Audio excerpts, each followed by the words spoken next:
Patrimoine et culture du judaïsme, une émission présentée par Emmanuel Attias.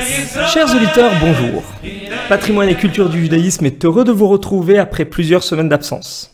Je reçois aujourd'hui Rémi Sialom, auteur d'une trilogie relative au droit hébraïque qu'il m'a récemment été donné de découvrir à l'occasion des fêtes de Shavuot, qui, rappelons-le, célèbrent le don de la loi dans le judaïsme.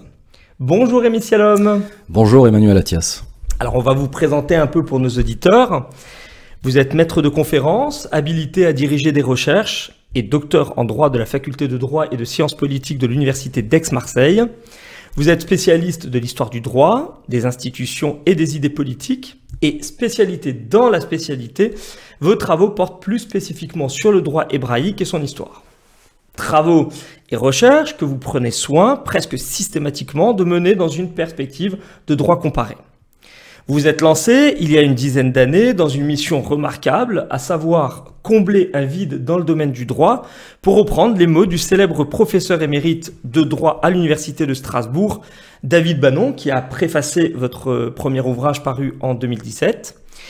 Et en effet, il ne me semble pas, mais vous allez infirmer ou confirmer que pareille somme universitaire ait antérieurement été entreprise, du moins en langue française. Oui, en effet, alors heureusement que vous avez rappelé que c'est le professeur David Banon qui utilise ces concepts et ces notions qui consistent à combler un vide juridique et scientifique dans le domaine du droit, parce que venant de ma part, ça aurait été quelque peu immodeste.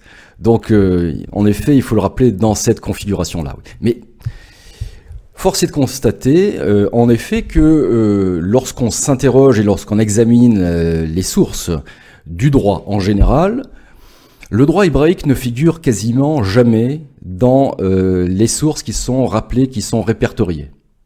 Et pourtant, c'est très étonnant, dans la mesure où le droit hébraïque, et plus généralement la culture hébraïque, et la culture biblique, disons, constitue l'un des fondements de la civilisation occidentale, ne serait-ce que par le truchement du christianisme. Alors, je vous coupe juste pour que nos éditeurs puissent bien suivre. Qu'est-ce que vous entendez exactement par ce concept de droit hébraïque ? Alors, bien sûr, on allait y venir, c'était juste des propos introductifs. Pour vous dire qu'il est quand même fort étonnant, je poursuis juste une petite seconde si vous me permettez sur cette notion, fort étonnant que dans la mesure où nous sommes dans une société de culture spirituelle judéo-chrétienne, le tuilage a existé 1er, 2e siècle, voire 3e siècle de l'ère chrétienne, et puis tout d'un coup on perd la trace du droit hébraïque comme s'il n'avait jamais existé. Donc il y a quelque chose là d'extrêmement surprenant et qui ne laisse pas d'interroger.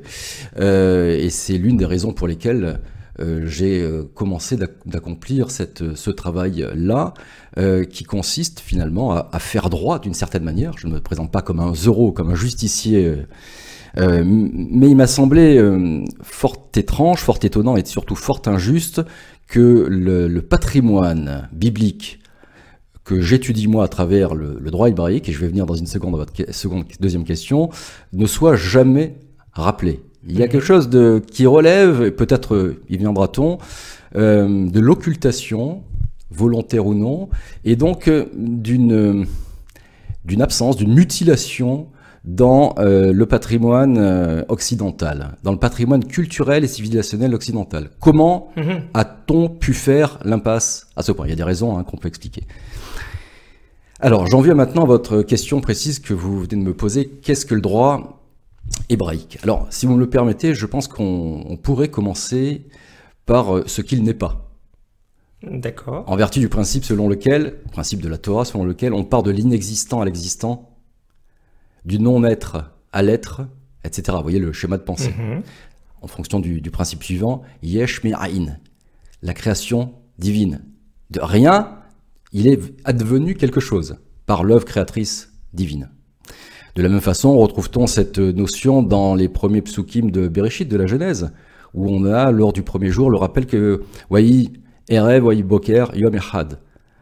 Ce fut soir, ce fut jour unique, et non pas Yom Rishon, Yom Echad. Bon, on va pas rentrer dans les détails de cette, c'est pas le sujet ici. Ce que je veux dire par là, c'est que, vous voyez, c'est le principe général suivi par la Torah. On part de quelque chose, de rien, pour arriver à quelque chose. Donc, fort de ces notions-là que l'on doit garder en tête, eh bien, le droit hébraïque, d'abord, n'est pas, je dirais, le droit israélien. Voilà ce qu'il n'est pas. Il n'est pas le droit israélien positif, c'est-à-dire en vigueur, dans l'État d'Israël actuel de 1948. Quand je dis « il n'est pas », évidemment, il faut nuancer ce propos. Oui, parce qu'il y a une petite influence quand même dans le droit social ou marital, par exemple. Oui, plutôt. Je dirais qu'en effet, il y a quand même un gros reliquat de droit hébraïque dans le droit positif israélien en matière de droit de la famille, en matière de mariage, en matière de divorce, en matière de sexualité, de filiation, d'héritage, etc. Oui, là, évidemment... On peut dire d'emblée, d'ailleurs, aux auditeurs que c'est une question que vous avez traitée, puisque votre deuxième opus aborde la thématique du mariage et de la sexualité dans le judaïsme au regard du droit hébraïque. Et donc, j'imagine que ce n'est pas de manière anodine que vous nous précisez effectivement que le mariage et la sexualité, qui est un sujet que vous connaissez bien, effectivement, a sa place importante au niveau des institutions israéliennes. En revanche, pour nombre d'autres caractéristiques du droit, effectivement, en Israël, pour simplifier, on pourrait dire qu'il y a une forte influence du droit de type occidental, alors bien sûr judéo-chrétien, parce que c'est toujours ça. Vous dites que ça a été occulté, mais d'une certaine manière, lorsqu'on dit « tu ne tueras point, tu ne voleras point », il est facile aujourd'hui de dire « oui, mais nous n'avions pas besoin d'une loi pour appréhender ces concepts ». Or, on sait que dans certaines civilisations, le mot meurtre n'existe pas, dans certaines populations pacifiques notamment, où effectivement la notion d'homicide est totalement inconnue. Preuve, s'il en fallait, que ce sont les civilisations monothéistes judéo-chrétiennes et musulmanes qui ont amené avec les 10 commandements ces aspects de relations sociales, bien sûr, l'homme vis-à-vis de Dieu, mais aussi l'homme vis-à-vis de l'homme. Et donc, moi, la question vraiment que je voudrais qu'on traite, là, c'est concrètement, aujourd'hui, comment on a ces lois? Comment ça a été codifié? Comment ça a été mis en place? Aujourd'hui, comment on applique le droit hébraïque? Alors, je vais bien évidemment répondre à toutes ces questions. D'ailleurs, il y a toute une série de questions dans votre question apparemment unique. Mais si vous me permettez juste une précision, d'abord, pour rebondir une fraction de seconde sur ce que vous avez dit, puisque vous avez eu la gentillesse de présenter mon deuxième volume. J'aborde en effet le mariage dans ses conceptions, dans ses acceptions fondamentales et originelles, mais je pousse la notion jusqu'aux thématiques actuelles concernant les progrès en termes de médecine, de technique médicale, jusqu'à des notions de FIV, de fécondation in vitro, de PMA, procréation médicalement assistée, et de GPA. Donc, si vous voulez, on fait le grand écart, plus exactement, on brosse un tableau d'ensemble de ces notions-là, depuis les origines jusqu'à nos jours à peu près. Je referme cette petite parenthèse et je termine sur la question que vous m'aviez posée tout à l'heure, c'est-à-dire la différence avec le droit israélien que je vais moi-même aborder. Le droit israélien, c'est donc un droit qui est composite et composé à partir de différentes sources. Il y a, nous l'avons évoqué tout à l'heure, un reliquat important, mais un reliquat néanmoins dans la configuration d'ensemble de droit hébraïque, mais tout le reste n'est pas du droit hébraïque. Il y a par exemple, parmi les sources qui structurent les droits israéliens d'aujourd'hui, le droit ottoman. Ottoman. Il y a un apport assez conséquent, mais qui a tendance à s'amenuiser, comme le droit ottoman d'ailleurs, de la période mandataire anglaise. Bien sûr, du droit britannique. Exactement, entre 1917 et 1948, lorsque le Royaume-Uni a reçu mandat de la SDN de prendre en charge cette partie du monde. On va pas s'en plaindre d'un point de vue architectural, puisque Jérusalem a gardé cette homogénéité justement par rapport au droit hébraïque qui avait imposé, si je ne m'abuse, le fait que seule la pierre de Jérusalem puisse être utilisée pour les constructions même modernes. Oui, alors ça c'est en effet quelque chose de particulier. Pour le reste, je suis pas certain que ça soit aussi que le portrait soit aussi flatteur que cela. Mais bon, peu importe.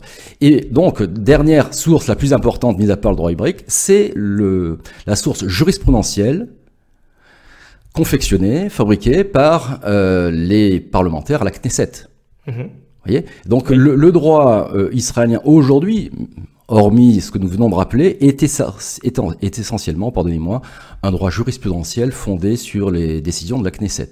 Oui, en rappelant évidemment que parmi la centaine de parlementaires, un certain nombre ne sont pas du tout religieux, qu'un certain nombre ne sont pas juifs, hein, il y a des chrétiens, il y a des musulmans, et donc forcément ils ne s'appuient pas nécessairement sur le droit hébraïque pour légiférer. Et d'ailleurs, ce n'a pas été dans les conceptions fondamentales, originelles des fondateurs de l'État d'Israël.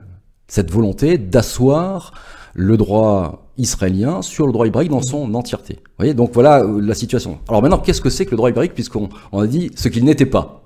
Oui. Parce qu'on aurait pu penser, évidemment, de manière prime sautière, qu'il y avait un rapport direct entre droit israélien et droit hébraïque. Donc on a vu que ce n'était pas le cas, ou très peu le cas. Le droit hébraïque, c'est le droit de la Bible. C'est le droit de la Torah, tel qu'il a pu évoluer depuis 3337 ans, puisqu'aujourd'hui ça fait 3337 ans que la Torah a été révélée au Sinaï. Mais c'est un droit biblique, donc religieux, révélé, mais positif. Alors pour nos auditeurs qui ne sont pas tous juristes, vous me permettrez d'expliciter un tout petit peu, parce que je n'aurais pas jargonné.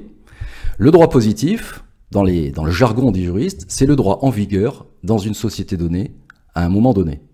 Donc c'est le droit en vigueur.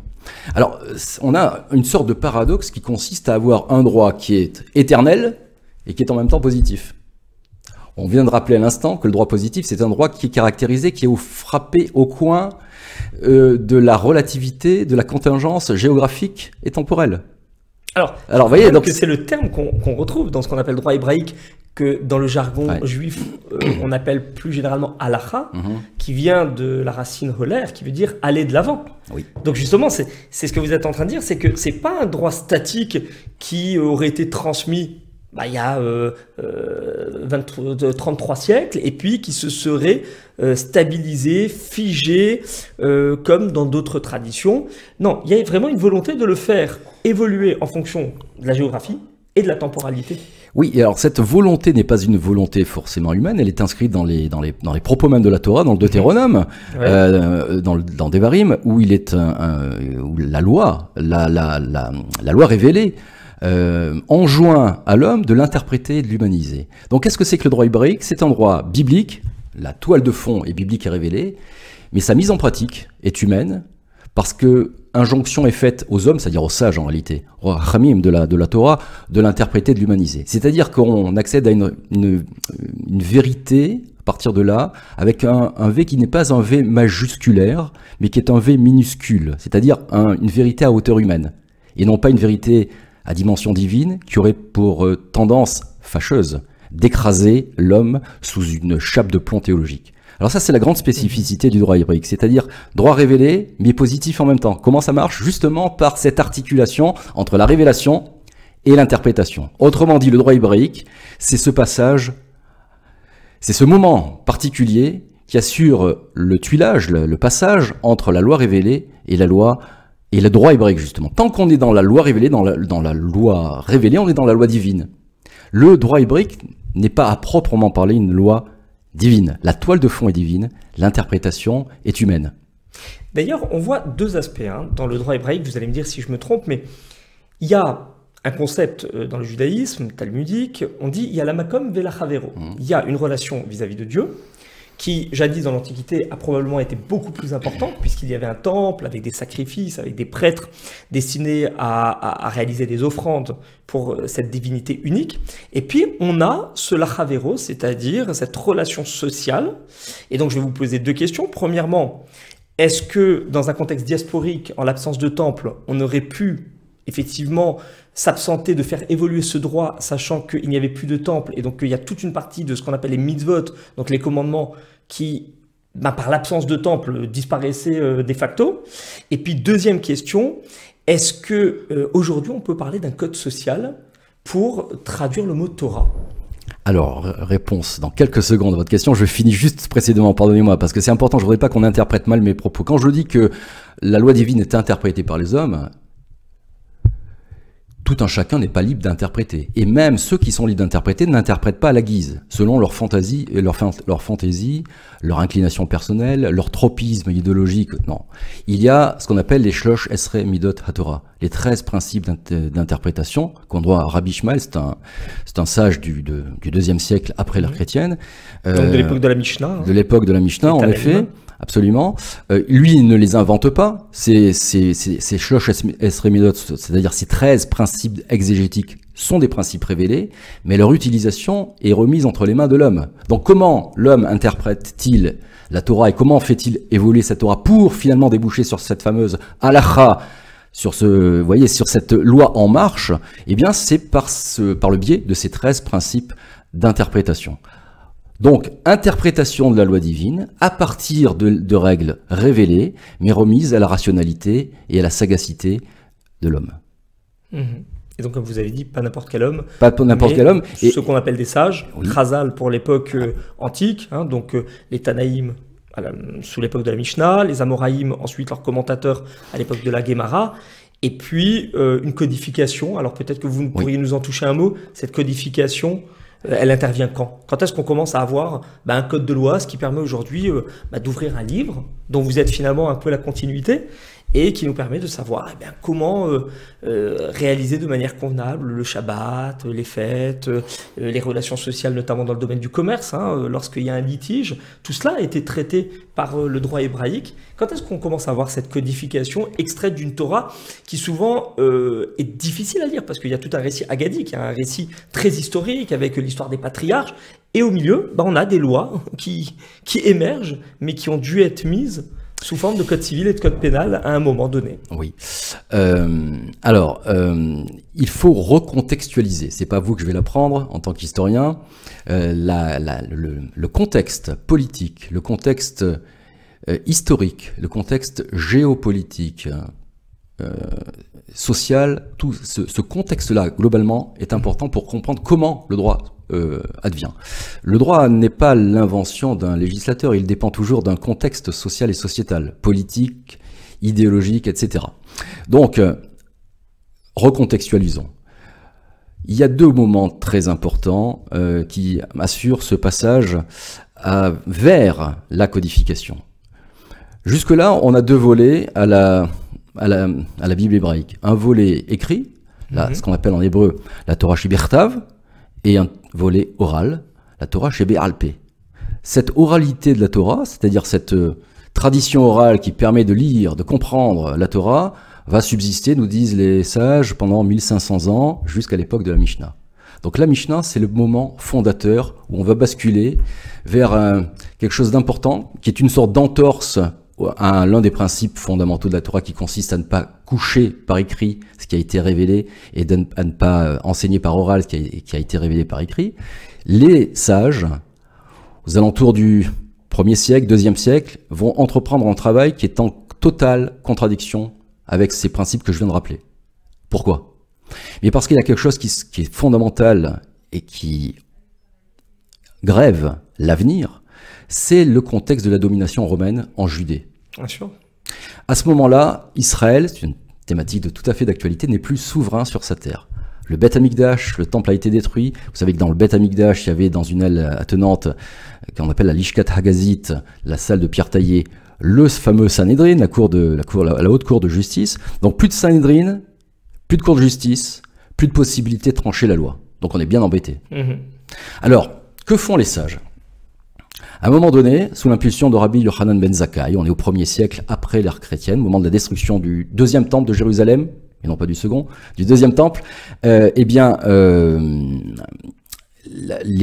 Juifs, les sages, sont dans une sorte d'impasse. On ne peut plus trancher comme on tranchait la loi habituellement, c'est-à-dire selon le principe majoritaire. D'où l'on voit d'ailleurs le principe majoritaire, principe fondamental de la démocratie, qui existe des siècles et des siècles avant les Montesquieu, les Locke, etc. Alors ils trouvent une solution. Vous savez que Rabbi Yochanan ben Zakkai va démarcher en quelque sorte l'empereur romain Vespasien, et va lui dire, écoute, on a compris, tu es le maître ici, on te demande une seule chose, laisse-nous Yavne et c'est sage. Alors on va recontextualiser, hein, on est en pleine période de première grande révolte judéo-romaine, 66 à 73, hein, dans le contexte pour les auditeurs de la destruction du temple, et puis de la révolte de Massada, hein, avec les derniers zélotes, ceux qui vont essayer de résister. Voilà, donc une époque quand même troublée, fondamentale, très trouble, mais qui reste un événement historique remarquable pour l'histoire juive. Alors voilà, c'est d'autant plus remarquable que le contexte est doublement troublé, sur un plan extérieur, géopolitique, c'est-à-dire la présence des Romains, de Rome, la puissance impériale de l'époque, en Judée, Samarie, Galilée, et puis par ailleurs, des divisions des divisions fort profondes internes au peuple juif. Les divisions entre les pharisiens, d'où nous descendons, entre les zélotes, c'est-à-dire en fait des gens qui sont très proches des pharisiens, mais qui sont très actifs sur le plan politique et militaire, qui entendent en découdre avec les Romains, les Esséniens, qui est une sorte de secte pré-monastique dont on a retrouvé les écrits à Qumran en 1947, et puis le parti sacerdotal sadducéen qui achète ses charges, qui est à la botte de Rome, etc. Très hellénisé, complètement disparu après la destruction du d'ailleurs, on a d'ailleurs un grand prêtre, Yohanan, le prêtre Yohanan, qui finalement vire sa cutie, si je puis dire, pour embrasser l'idéologie sadducéenne à la fin de sa vie. Il a régné pendant 80 ans, il a officié pendant 80 ans dans le Beth Amikdash, et puis tout d'un coup, il embrasse le parti, l'idéologie sadducéenne. Donc vous voyez, contexte extrêmement troublé. Que font les sages? Les sages décident d'opter pour une solution de salut, véritablement. Donc ils vont codifier ce qui est interdit de codifier, c'est-à-dire la loi orale. Pendant 1500 ans, la loi orale est restée orale, et depuis Rabbi Yochanan ben Zakkai au 1er siècle, après l'ère chrétienne, jusqu'à Rabbi Yehuda Hanassi, le maître et le maître d'œuvre de la Mishnah, eh bien cette Mishnah advient et permet au peuple juif de partir pour l'exil. Non pas, c'est pas un voyage touristique, mais il est poussé à l'exil par la présence romaine. Et donc, que vont faire les sages? Ils vont inventer cette solution de rechange, c'est-à-dire permettre aux juifs, où qu'ils soient dans la diaspora, de conserver une structure, une structuration, une colonne vertébrale à la fois idéologique, mais surtout théologique, qui va leur permettre d'exister en tant que peuple hors des frontières d'État d'Israël. Et ça, c'est intrinsèque en fait à la révélation sinaïtique, à Matan Torah, puisque la Torah, je le rappelle, n'a pas été donnée dans un cadre stato-national, mais dans le désert, hors de l'État d'Israël. Et c'est pour ça que les Juifs, jusqu'à aujourd'hui, pendant 2000 ans, ont pu rester ce qu'ils sont, c'est-à-dire un peuple structuré par une loi commune, où qu'il soit, parce que justement la loi a été donnée hors contexte étatique et qu'elle continue de l'être ensuite. Alors maintenant, pour répondre à votre question plus précise, cette opération qui a été engagée par les sages de la Mishnah, Rabbi Yochanan et puis Rabbi Yehuda Hanassi surtout, va permettre de continuer au droit hébraïque de rester en vigueur. Selon les principes que je vous ai expliqués tout à l'heure. Pour l'époque de la Mishnah là dont vous parlez, on est quand même sur un système de controverse, de débat. C'est-à-dire il n'y a pas une codification comme on ouvrirait aujourd'hui le code civil, le code pénal, avec des articles, avec des lois. Quand on le lit, alors déjà il est en langue hébraïque, ensuite les commentateurs des commentateurs de la loi, les Amoraïm écriront en araméen à leur tour pour essayer de décrypter en fait ce qui a été analysé au cours des 1er et 2e siècles par leurs prédécesseurs les Tanaïm, mais on n'a pas encore à proprement parler un code utilisable en diaspora. Vous avez raison. Je sais que vous voulez que j'en arrive là, je vais y arriver dans quelques secondes. Juste pour rappel, la première solution avant la Mishnah qui est trouvée, c'est de ressusciter, si je puis dire, de restaurer en tout cas, le Sanhédrin qui a chuté avec la destruction du temple de Jérusalem. C'est ce que fait Rabbi Yochanan ben Zakkai, il restaure un Sanhédrin à Yavne, qui va être ensuite un Sanhédrin itinérant qu'on va retrouver à Tibériade, Césarée, etc. Bref, jusqu'à ce qu'à un moment donné, ça ne soit plus possible. Les sages le savent, et donc, de manière préalable, ils vont en venir à la solution que je vous ai indiquée tout à l'heure, c'est-à-dire la codification de la Mishnah. La codification de la Mishnah, c'est donc, non pas une codification au sens strict du terme, on dirait en droit, une codification en droit constant, c'est-à-dire qu'on vitrifie le droit,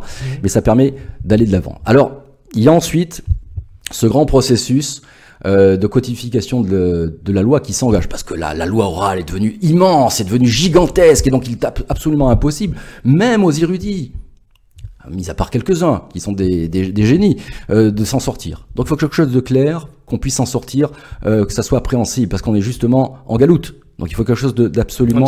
En diaspora, pardon. De quelque chose d'absolument appréhensible. Et ce processus de codification va commencer à l'époque des Géonimes, pour s'affirmer à l'époque des Rishonim. Alors j'explique en 2 minutes, il y a plusieurs étapes.